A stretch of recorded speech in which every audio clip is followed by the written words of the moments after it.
Hallelujah. तुम्हा सर्वांना शुभ सकाळ. आज पुनरुत्थानानंतर हा आपला पहिला रविवार आहे. कसं वाटतंय सर्वांना? हालेलुया. वास्तविक जर बघितलं आपण या जगाच्या इतिहासामध्ये पहिल्यांदा या जगातले सर्व आपले जे चर्च आहे ते बंद झालेले आहे. हालेलुया. हालेलुया. आणि तुम्हाला माहितीये अगदी सुरुवातीला जे ख्रिस्ती लोक होते, ज्याला इंग्लिशमध्ये अर्ली ख्रिश्चन्स म्हणतात, त्यावेळी ना चर्चेस नव्हते प्राणी, कसली चर्च इमारत नव्हती. लोक सर्वजण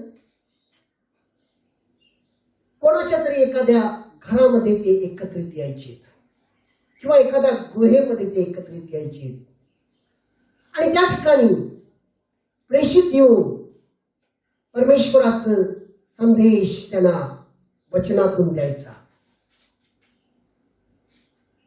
आणि अशा प्रकारे लोकांच्या मध्ये एकी तो प्रेम होता. आज तुम्ही कधी आत्मपरीक्षण केला की आज आपल्यावर ही वेळ का आलेली आहे?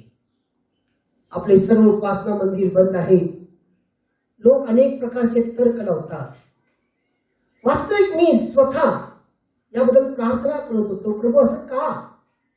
आणि त्यावेळेला पवित्र आत्मेने मला प्रेरणा दिली.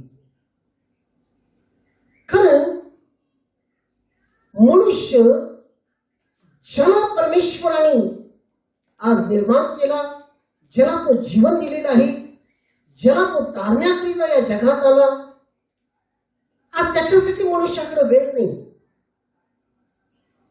जर पाहिलं अनेक वेळेला मी चर्चमध्ये बघतो, कधी बायको आली तर नवरा येत नाही, नवरा आला तर बायको येत नाही, आणि नवरा बायको आले तर लेकरं येत नाही, आणि लेकरं आले तर आई बाप येत नाही.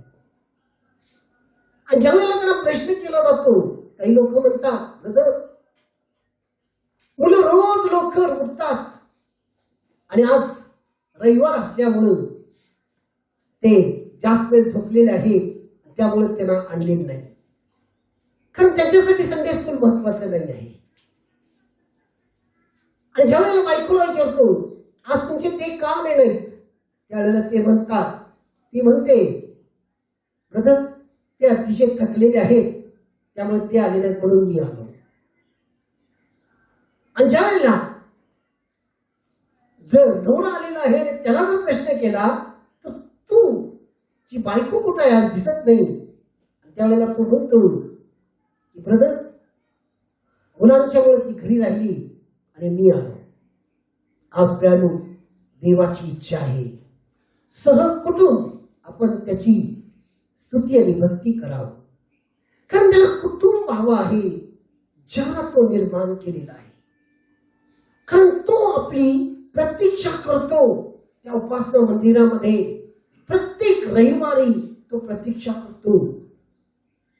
आणि जेव्हा त्याची लेकरं त्याला धावून या जगामध्ये जगतात, म्हणून तो आज आपल्या प्रत्येकाला घरामध्येच कोंडून टाकलेला आहे.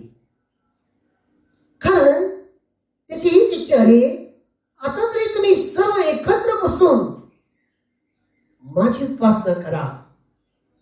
कारण तुमच्या उपासनेमध्ये तो येतो. कारण प्रियानो, तो आपल्यावर खूप प्रेम करतो.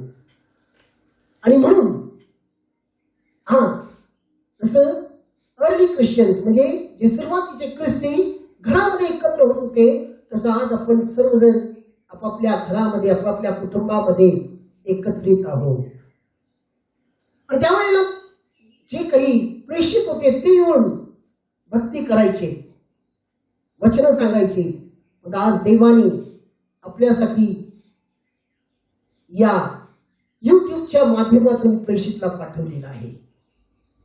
आणि आज बघा देवाचं किती प्रेम आहे. कारण देवाला माहिती अशी वेळ येणार आणि माझा सेवक प्रत्येकाच्या घरी जाऊ शकणार नाही, म्हणून या मीडियाला तो आपल्याला दिलेला आहे आणि या मीडियाद्वारे परमेश्वर देव बोलत आहे. ही वाणी जी आहे त्याची आहे. म्हणून पण सर्वजण तुम्ही त्या भक्तिभावाने त्याच्याजवळ बसा, शांतपणे बसा, जागा सोडून अजिबात हलू नका.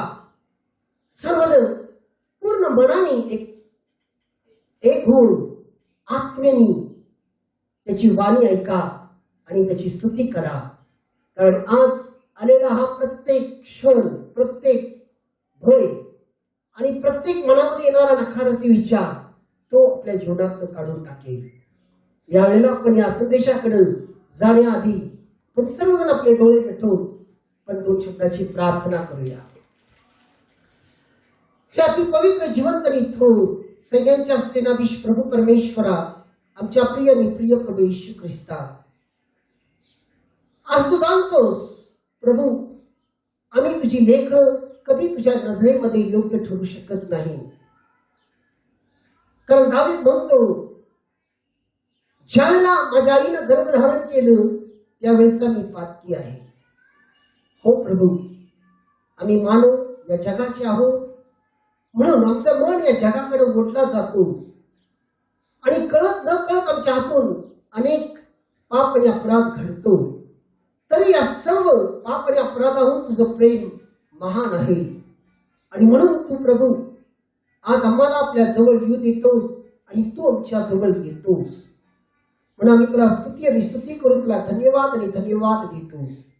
आज माझ्या देवा, तुझ्या पवित्र वाणी आणि वचनाद्वारे तू आम्हा प्रत्येकाशी बोलत असताना आज तू ते ऐकणारे कान आम्हाला दे, ती समजून घेणारी बुद्धिमत्ता आम्हाला दे. आज ते समजत असताना त्याप्रमाणे वागणं, चालणं, राहणं आणि त्या विश्वासामध्ये वाढून या जगामध्ये प्रभू आम्ही तुझं साक्षी बनावं असा तो अभिषेक आम्हाला दे. यापुढील सर्व वेळ आम्ही तुझ्या हाती देतो. तू तुझ्या पवित्र आत्म्याच्या सामर्थ्याने ते चालव. आमेन, आमेन आणि आमेन. Hallelujah, hallelujah, hallelujah. पण आज आपण मनन करणार आहोत येशूचे अधिकार. कशावर मनन करणार आहोत? येशूच्या अधिकारावर. कारण मत्ती शुभवर्तमान त्याचा 28वा अध्याय आणि 18 वचन आपण काढूया. सर्वजण आपल्या बायबल मधून ते काढा आणि या ठिकाणी प्रभू येशू ख्रिस्त काय म्हणत आहे बघा. काय म्हणतो? स्वर्गात आणि पृथ्वीवर सर्व अधिकार मला दिलेला आहे. या ठिकाणी येशू काय म्हणत आहे?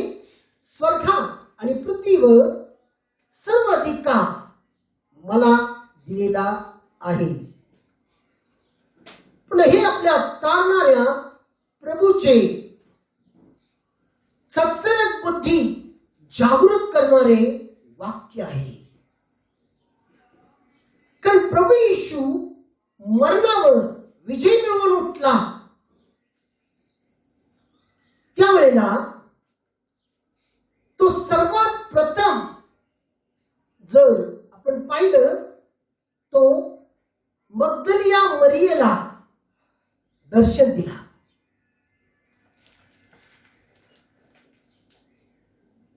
ती पहाटे मोठ्या उत्साहाने खबरेजवळ गेलेली होती. मोठ्या उत्साहाने खबरेजवळ गेलेली होती की प्रभूला आज भेटण्याकरिता. आणि ज्या वेळेला तिने जे काही पाहिले त्या ठिकाणी आणि त्या सर्व गोष्टी सांगण्याकरिता मोठ्या आनंदाने बघा हा मोठा संदेश तिने जे काही त्या ठिकाणी खबरेजवळ पाहिलेली होती, अनुभवलेली होती, ते सर्व तो मोठा संदेश मोठ्या उत्साहाने तिनं येशूच्या शिष्यांना सांगण्यासाठी ती पळाली. आणि जेव्हा ती येशूला सांगण्यास सुरुवात केली, शिष्यांना सांगण्यास सुरुवात केली, हा संदेश ऐकून शिष्यांच्या मध्ये तो आनंद नव्हता. तर ती सर्वजण संशयित झाली. कारण येशू या जगात असताना त्याच्या पुनरुत्थानाबद्दल सर्व काही तो सांगितलेला होता, परंतु ती सर्व विसरून गेली. कारण आपण मानव सर्व काही विसरतो प्रियानो. हालेलुया. पण सर्व काही विसरून जातो, कारण मानवाची हीच बुद्धिमत्ता आहे की लगेच तो विसरतो. तर त्या सर्व शिष्यांनी हे विसरले आणि ते शंकित पडले, हे कसं शक्य आहे? कारण आमच्या डोळ्यासमोर त्याला कुसावर खेळण्यात आलं, आमच्या डोळ्यासमोर त्याचा श्वास निघून गेला, आमच्या डोळ्यासमोर आम्ही बघितलं त्याचं शरीर थंड पडलेलं होतं. आणि ही मरियम मगदलीना काय सांगत आहे की तो उठलेला आहे, आपला प्रभू उठलेला आहे, कसं शक्य आहे? परंतु प्रियानू, प्रभूला माहिती आहे आपली मानवाची बुद्धिमत्ता काय आहे, आपला विश्वास काय आहे, आपली स्मरणशक्ती काय आहे. आणि म्हणून तो प्रत्येक शंका निरसन करण्यासाठी स्वतः येशू त्याला दर्शन दिला आणि त्यांच्या मनातली प्रत्येक शंकाच त्याने निरसन केलेलं आहे. Hallelujah, hallelujah.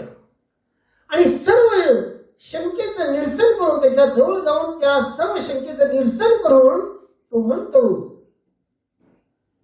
कारण ते भयभीत होते, तो म्हणतो भिऊ नका. स्वर्गात आणि पृथ्वीवर सर्व अधिकार मला दिलेला आहे. आणि हे वाक्य येशू त्यावेळेला बोलला पुनरुत्थानानंतर, ज्या वेळेला तो या पृथ्वीवर होता. त्याचा दुसरा अर्थ असा आहे प्रियानो, की ज्या वेळेला तो पृथ्वीवर आहे त्याच वेळेला तो स्वर्गात देखील आहे. हालेलुया. त्याच वेळेला तो स्वर्गात देखील आहे. बघा, आणि पृथ्वीवरील स्वर्गातील सर्व अधिकार मला दिलेला आहे, मला दिलेला आहे. अगदी अशाच प्रकारे आपण सर्वजण या जगामध्ये एखाद्या अधिकार असलेल्या व्यक्तीकडे आपण बघतो. मग तो खासदार असेल, आमदार असेल, किंवा एखादा श्रीमंत मनुष्य असेल, एखादा वृद्ध व्यक्ती असेल, की ज्याच्याकडे आपल्या प्रत्येक दुःखाचं, आपल्या प्रत्येक प्रश्नांचं त्या ठिकाणी समाधान मिळेल. या ठिकाणी आज आपला स्वर्गीय पिता आपल्याला सांगत आहे, आणि तो काय म्हणतो आपला स्वर्गीय पिता, की स्वर्गातील आणि पृथ्वीवरील सर्व अधिकार माझा पुत्र त्याच्या जवळ आहे. बघा, पिता काय म्हणत आहे, स्वर्गातील आणि पृथ्वीवरील माझा सर्व अधिकार माझा पुत्र त्याच्या जवळ आहे. म्हणजे तुम्हाला आज कोणत्या या जगी कोणत्या व्यक्तीकडे किंवा एखाद्या अधिकाराकडे, अधिकारीकडे बघायचं नाही, तर तुम्हाला येशूकडे बघायचं आहे. कोणाकडे? येशूकडे. कारण बायबल म्हणतो, योहानाचं पहिलं पत्र 4 अध्याय आणि 14व्या वचनामध्ये, की पित्याने पुत्राला जगाचा तारणारा म्हणून पाठविले आहे. बायबल काय म्हणते? पित्याने पुत्राला जगाचा तारणारा म्हणून पाठवलेले आहे. हो प्रियानो, मला एक उदाहरण देतो बायबल मधून, म्हणजे तुमच्या लक्षात येईल तो तारणारा कसा आहे. हालेलुया. जर आपण मत्ती शुभवर्तमान त्याचा 9वा अध्याय आणि 27 ते 31 या वचनामध्ये खूप सुंदर एक प्रसंग आपल्याला बायबल सांगते, की येशू या जगात असताना वेळेला त्याचं पित्याचं कार्य करत होता आणि त्या ठिकाणी एक 2 आंधळे आलेले आहेत. कोण? आंधळे. आणि त्या 2 आंधळ्यांनी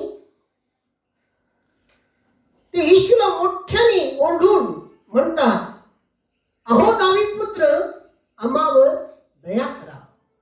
अहो दावीद पुत्र, आम्हावर दया करा. आणि येशू त्यांना म्हणाला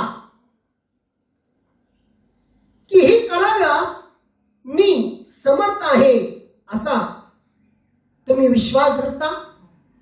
येशू काय म्हणतो? हे कराव्यास मी समर्थ आहे असा तुम्ही विश्वास धरता.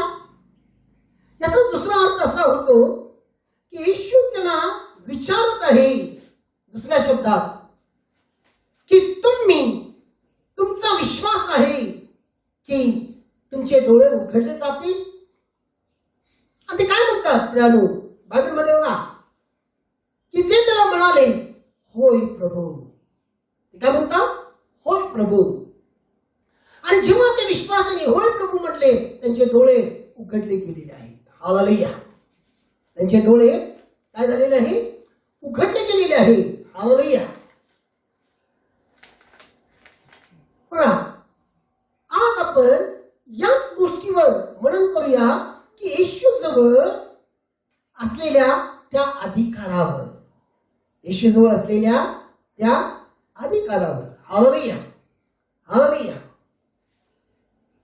कारण येशू काय म्हणतो? स्वर्गात आणि पृथ्वीवर सर्व अधिकार मला दिलेला आहे. तर पृथ्वीवरील कोणता अधिकार आहे?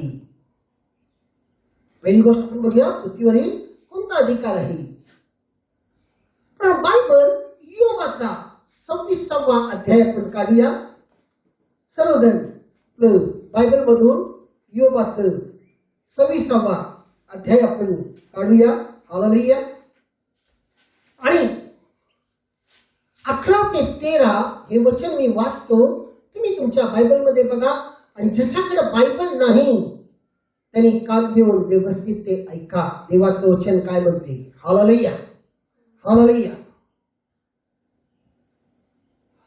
11 वचन, त्याच्या धाकाने गगनस्तंभ थरथर कापतात व भयचकित होता. तो आपल्या सामर्थ्याने समुद्र शमवितो. तो आपल्या बुद्धिबळाने राह छिन्न भिन्न करतो. त्याच्या निश्वासाने आकाशाची शोभा प्रगट होते. त्याच्या हाताने धावता राक्षसी सर्प वधिला आहे. पुन्हा आपण स्तोत्र 147 काढूया.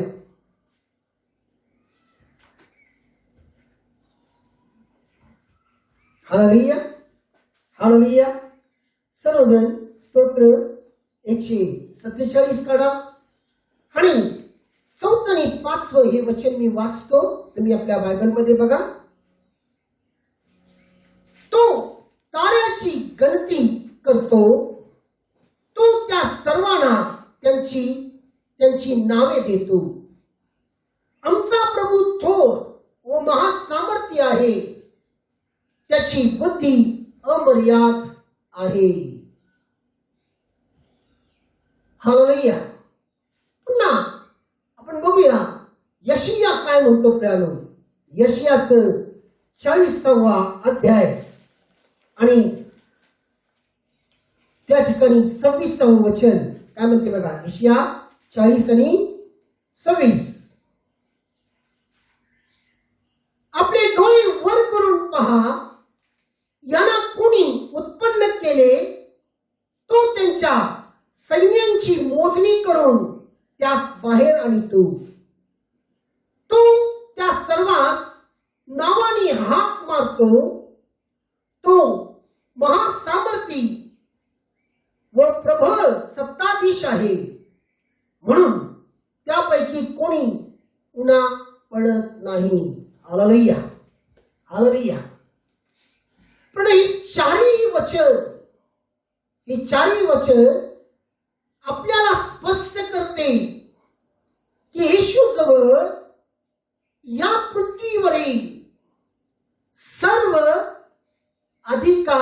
आहे. आणि त्या सर्वांना काय म्हणत आहे, त्या सर्वांना तो एकत्रित करण्याचा त्याच्यामध्ये अधिकार आहे. काय आहे? त्या सर्वांना एकत्रित करण्याचा तो अधिकार आहे. या ठिकाणी मी तुम्हाला एक उदाहरण देतो जे मला अनुभव आलेला आहे आणि तुमच्या लक्षात येईल या उदाहरणाद्वारे की तो कसा या पृथ्वीवरील सगळ्यांना तो एकत्रित करतो. हालेलुया.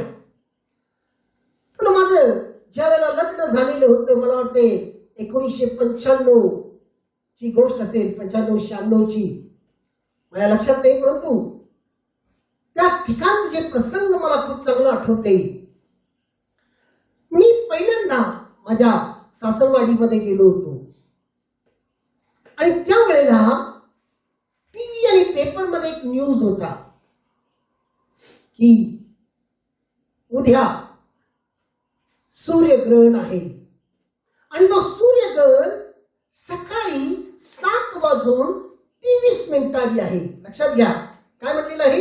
7:23 आहे. आणि हा टीव्ही न्यूज होता. बरोबर 7:23 सूर्यग्रहण लागणार आहे आणि त्या ठिकाणी खूप चांगल्या प्रकारे तो ग्रहण लागणार होता. पूर्ण ग्रहण आपल्याला बघायला मिळणार आहे. आणि आम्ही सर्वजण सकाळी लवकर उठलो, तयार झालो आणि आपण सूर्यग्रहण आज बघायला मिळेल या ठिकाणी.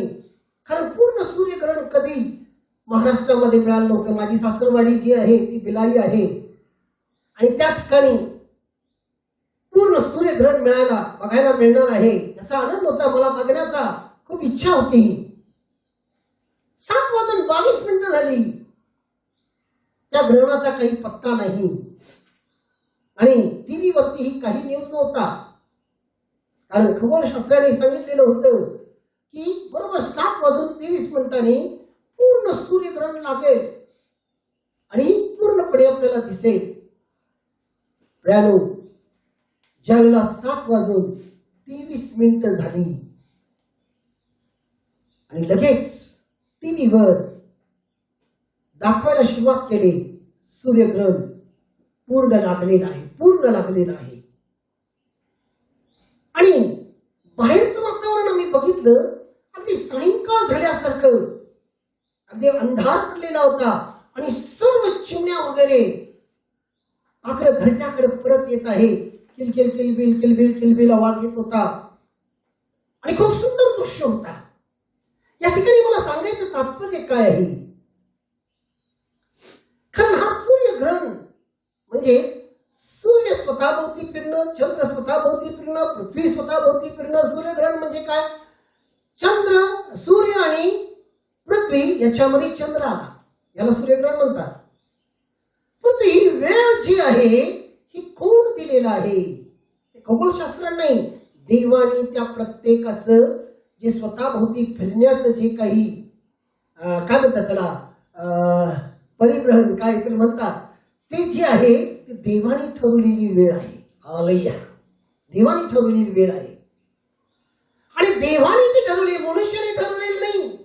म्हणून त्या वेळेमध्ये 1 सेकंद देखील ना इकडं ना तिकडं झालेलं आहे.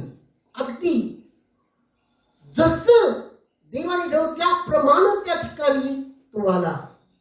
तर ह्यावरून आपल्याला काय समजते की बघा की सर्व अधिकार प्रभू येशू ख्रिस्ताच्या हातात आहे. याला सर्व या पृथ्वीवरील सर्व गोष्टी कंट्रोल मध्ये ठेवण्याचा. हालेलुया. हालेलुया. कारण बायबल म्हणते, उपदेशकाचं पुस्तक त्याचा 3रा अध्याय आणि 11व्या वचनात बघा की आपापल्या समयी होणारी हरेक वस्तू त्याने सुंदर बनवलेली आहे. प्रियानो, लक्षात ठेवा, त्याच्याशिवाय आपल्याला जीवन नाही आणि आपण जगूही शकत नाही.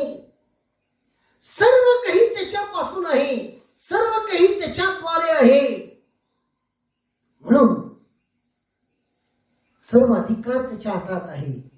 म्हणून आपल्याला त्याच्याशी एकरूप राहणं, त्याच्या बरोबर आपला दिवस चालू करणं अति गरजेचं आहे. Hallelujah, hallelujah. तर दुसरा अधिकार कोणता? वचनाचा अधिकार. येशूजवळ काय आहे? वचनाचा अधिकार. तर वचनाचा अधिकार म्हणजे काय? इब्रिकराचं पहिला अध्याय आणि 3रं वचन काय म्हणते बघा. हा त्याच्या गौरवाचे तेज व त्याच्या तत्वाचे प्रतिरूप असून आपल्या सामर्थ्याच्या शब्दाने विश्वधार आहे.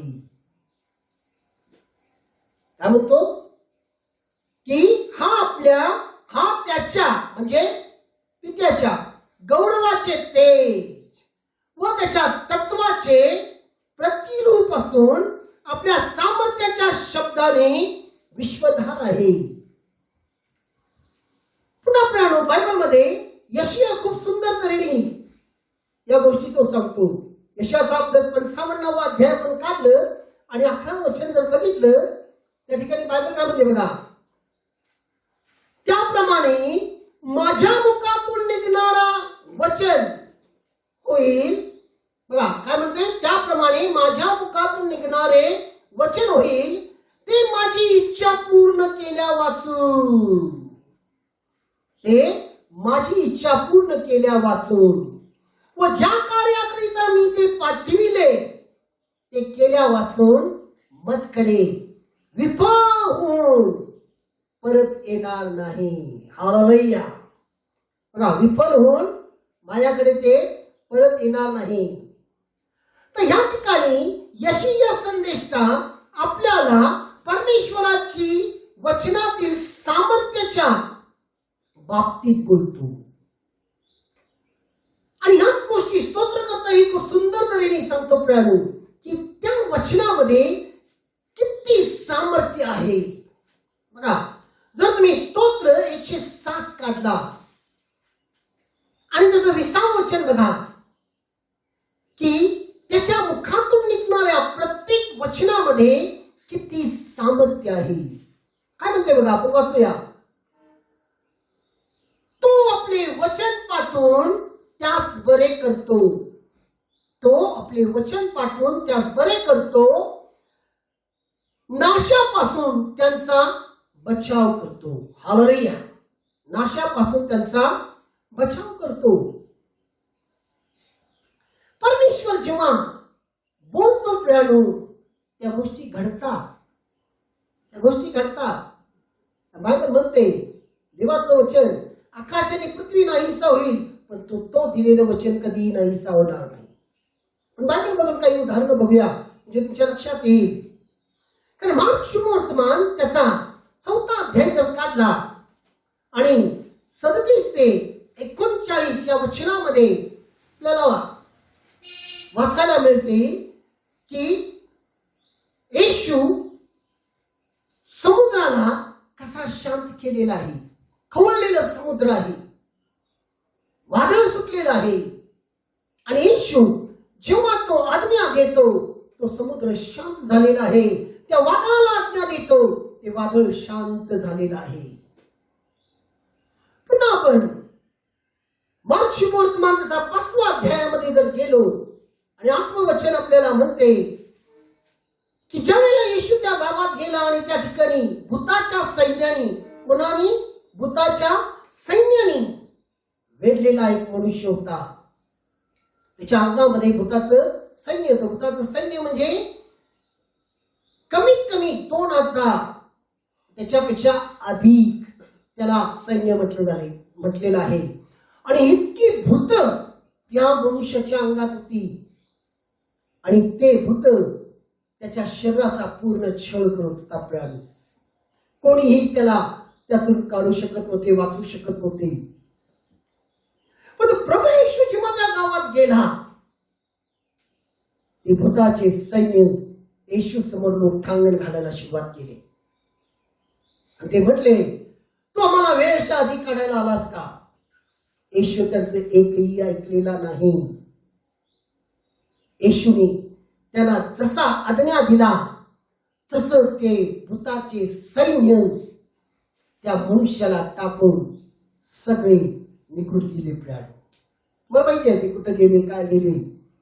ते सर्व त्या डुकरामध्ये शिरले आणि ते डुकर समुद्रात जाऊन बुडून मेले. खरं त्याच्या शब्दामध्ये, त्याच्या वचनामध्ये तो सामर्थ्य होता. आणि तेच आजही आहे प्राणो, तुम्ही स्वतः अनुभवता बघा. म्हणून तुम्हाला नेहमी सांगतो त्याचं वचन कान देऊ नये का. कारण वचन जो आहे तो मनुष्य मात्राकरिता त्यांच्या जीवनासाठी प्रकाश आणि त्यांच्या पावलासाठी दिवा आहे. जेव्हा तुम्ही ते ऐकता तुमच्या जीवनातला अंधार प्रकाशामध्ये बदलायला सुरुवात होतो. तुमच्या चुकलेल्या वाटा आपोआप सरळ व्हायला सुरुवात होता. म्हणून प्रियानो त्याच्याकडे कान देऊन ऐका. तर तिसरी गोष्ट आपण बघूया. हालेलुया. तिसरा जो अधिकार आहे बायबल म्हणते उपद्रवी जे नैसर्गिक स्वभावांना क्षमवण्याचा त्याच्यामध्ये अधिकार आहे. उपद्रवी नैसर्गिक स्वभावांना क्षमवण्याचा त्याला अधिकार आहे. तर योग काय म्हणतोय. योगाचं जर आपण 9वा अध्याय आणि 8वं वचन काढलं तर या ठिकाणी आपण वाचूया. सर्वजण काढ आपल्या बायबल मधून आणि बघा. तोच आकाश मंडळ विस्तारतो, तो समुद्राच्या पर्वतप्राय लहरीवरून चालतो. काय म्हणतोय. तो आकाश मंडळ विस्तारतो, तो समुद्राच्या पर्वतप्राय लहरीवरून तो चालतो. हालेलुया. प्राणो या गोष्टी मी तुम्हाला बायबल मधूनच त्याचं उदाहरण देतो म्हणजे तुमच्या लक्षात येईल. जर आपण मत्ती शुभवर्तमान त्याचा 14वा अध्याय जर काढलं आणि त्या ठिकाणी 22 ते 33 या वचनामध्ये हे सुंदर दृश्य तुम्हाला वाचायला मिळेल. हालेलुया. कारण ज्यावेळेला येशूचे शिष्य आणि भक्तगण त्याच्याकडनं निरोप घेऊन आणि ते पलीकडे समुद्राच्या पलीकडे जाण्यासाठी निघाले आणि ते दारूमध्ये बसून जात होते.